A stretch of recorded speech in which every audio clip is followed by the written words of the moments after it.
और चलिए बात लॉरेंस गैंग के न्यू ईयर की वार्निंग की कर देते हैं। कैलिफोर्निया के स्टॉकटन शहर में लॉरेंस गैंग की गोलियां चली, उसकी गूंज हिंदुस्तान तक सुनाई दे रही। गैंग ने चेतावनी दी कि वो दुश्मन को छोड़ने वाला नहीं है, फिर वो चाहे दुनिया के किसी भी कोने में क्यों ना बैठा हो। नए साल का मौका है, सेलिब्रेशन और सेलिब्रिटी भीड़ का हिस्सा बनेंगे। ऐसे में सवाल ये कि क्या लॉरेंस के गैंग की कोई नई साजिश तो नहीं है? ये रिपोर्ट आप जरा देखिए।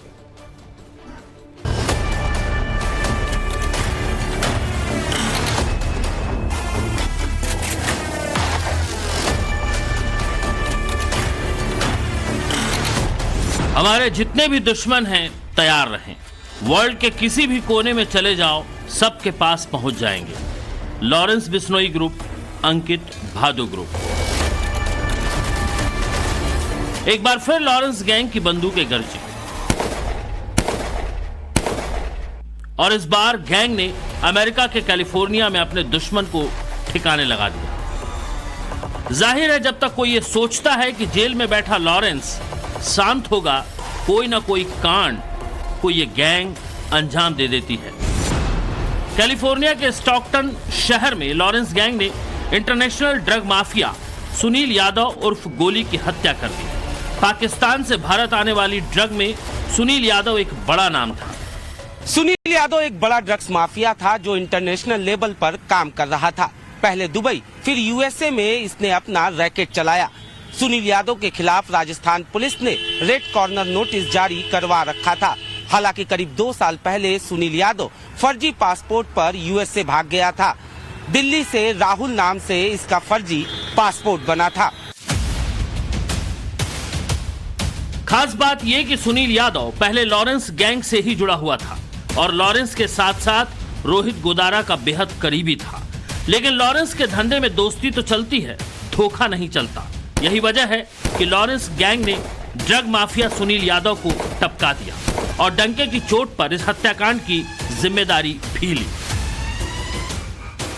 रोहित गोदारा और गोल्डी बराड़ ने लिखा कि राम राम, जय श्री राम सभी भाइयों को। मैं रोहित गोदारा और गोल्डी बराड़ जो आज कैलिफोर्निया स्टॉकटन में मकान नंबर 6706 माउंट एल्बर्स भाई अमेरिका में जो सुनील यादव उर्फ गोलिया विराम खेड़ा अबोहर की हत्या हुई है, उसकी संपूर्ण जिम्मेवारी हम लेते हैं। इन्होंने पंजाब पुलिस से मिलकर हमारे सबसे प्यारे भाई अंकित भादु का एनकाउंटर करवाया था, जिसका बदला लिया है हमने। इतना ही नहीं, पोस्ट में यह भी लिखा कि जो भी लोग इसमें शामिल हैं, चाहे कोई भी हो, सबका हिसाब होगा। हैरानी इस बात की है कि इस पोस्ट में रोहित गोदारा और गोल्डी बराड़ ने यह भी कहा कि भाइयों, इन्होंने पूरा पंजाब, हरियाणा और राजस्थान के यूथ को नशे का आदी बनाया। ये पुलिस से मिलकर ड्रग्स बेचते हैं। इनके ऊपर गुजरात में 300 किलो के ड्रग्स का पर्चा है। जब सबको पता चला कि अंकित भादु भाई के एनकाउंटर में इनका हाथ है, तो ये मौत के डर से पुलिस की मदद से अमेरिका भाग गए और वहां पर जाकर हमारे भाइयों की मुखबिरी करने लग गए। ये लोगों से बोलते थे कि ग्रुप हमारा क्या बिगाड़ेगा। दरअसल ग्रुप ही लॉरेंस की ताकत है। ग्रुप के लिए लॉरेंस किसी भी हद तक जा सकता है।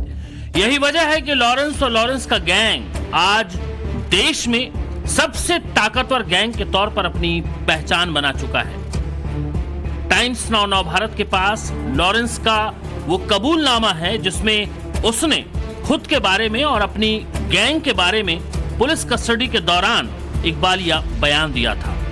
सुरक्षा कारणों की वजह से हम आपको कबूलनामे की कॉपी नहीं दिखा सकते, लेकिन लॉरेंस ने जो कहा था उसे जरूर बता सकते हैं। अपने कबूलनामे में लॉरेंस ने कहा था कि मैं करीब 10 साल से अपराध जगत की दुनिया में हूं। मुझ पर कई दर्जन मुकदमे हैं। मेरी गैंग का वर्चस्व राजस्थान, पंजाब, हरियाणा, दिल्ली, एनसीआर, गुजरात, उत्तर प्रदेश, उत्तराखंड, छत्तीसगढ़ सहित कई राज्यों में फैला है। मेरे गैंग के सक्रिय सदस्यों में करीब 300 से 350 सदस्य जेल में बंद हैं। जेल में बंद मेरी गैंग के सदस्यों में करीब 100 लड़के मेरे केसवार हैं।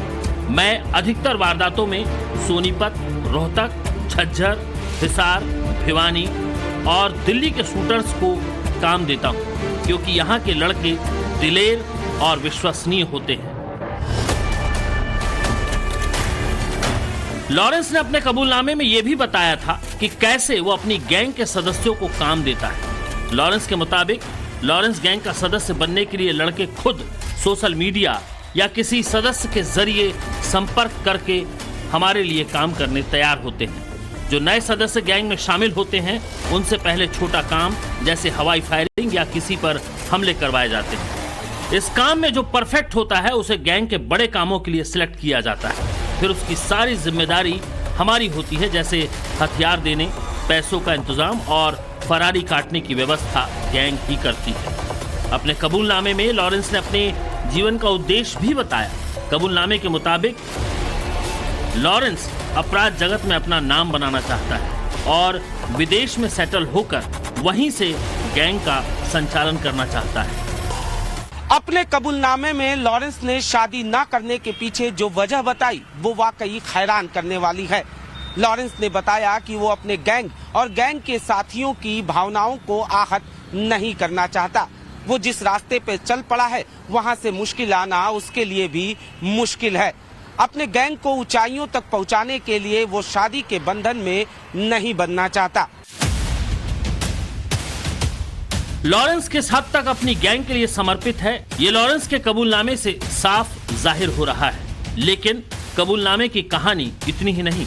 लॉरेंस ने अपने कबूलनामे में हर वो बात साझा की जिसे लोग सिर्फ सोशल मीडिया या फिर दूसरे सोर्सेज से जान रहे थे। टाइम्स नाउ नवभारत आपको वो कहानियां बता रहा है जिसे लॉरेंस ने खुद कबूला है। लॉरेंस के कबूलनामे को सच माने तो उसकी सोशल मीडिया आईडी अंबाला का रहने वाला मनदीप चलाता था, जो फिलहाल डीएक्टिवेट है। लॉरेंस ने यह भी कबूला था कि वो अपने दोस्तों से संपर्क करने के लिए मोबाइल मिलने पर किसी फेसबुक आईडी बनाकर विदेश में बैठे अपने दोस्तों और भारत में जेल के अंदर और बाहर बैठे दोस्तों को मैसेज छोड़ देता था। संपर्क के आने के बाद वो अपनी आईडी डिलीट कर देता था। लॉरेंस ने यह भी बताया कि वो टेलीग्राम पर एक्टिव नहीं है, सिर्फ फेसबुक पर एक्टिव है। सोशल मीडिया को जिस तरह से लॉरेंस गैंग ने इस्तेमाल किया शायद ही कोई दूसरा गैंगस्टर कर पाया। लेकिन इस चक्कर में लॉरेंस ने शूटर्स की ऐसी भीड़ इकट्ठा कर ली जो पब्लिसिटी और पैसे के लिए किसी भी वारदात को अंजाम देने में जरा भी संकोच नहीं कर रहे हैं। लेकिन आइडिया यही रहता है कि किसी फेमस फिगर को पकड़ो, उसको टारगेट करो। अभी सलमान के घर के ऊपर फायरिंग हुई जब उस बैल्कनी में कोई भी नहीं था, लेकिन फिर भी उसकी बहुत बड़ी खबर बनी और सलमान को मारने के लिए फायरिंग की गई। वो बिल्कुल ही टुच्चे किस्म के गुनहगार थे, नौसिखिए थे, पकड़े भी गए बहुत जल्दी।